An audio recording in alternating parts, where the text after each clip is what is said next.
there's this idea of where do I go first? Most people go to job postings and they go, let me see what's out there and I'm going to apply.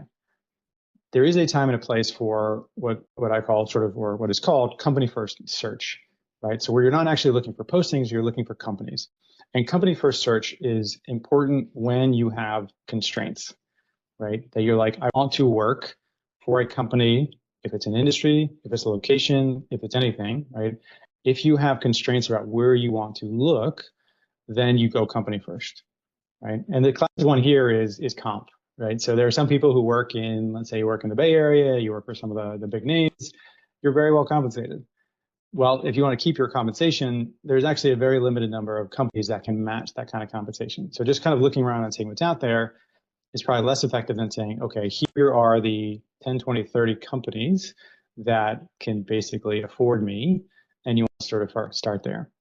So again, company focus search is less popular. Most people don't do it, but it can be very useful because there is, again, this sort of second tier list of companies that most people have never heard of. And so that's just, again, one of these gold mines of if you're looking for a job, if you name it, Google, Microsoft, NVIDIA right now, like if you name it and everybody's like, oh yeah, I'd love to work there, that's where everybody's applying. They're applying there. And so this is the idea of if you go company first search, you will narrow yourself to certain locations, certain companies, certain industries, which is great. And then what you do is you can find those companies that are much less popular.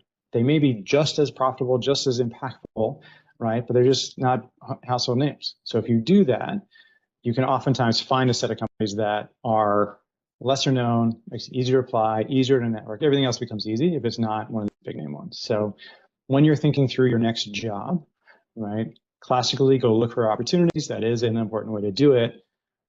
But try the company first search. It's something that not many people do.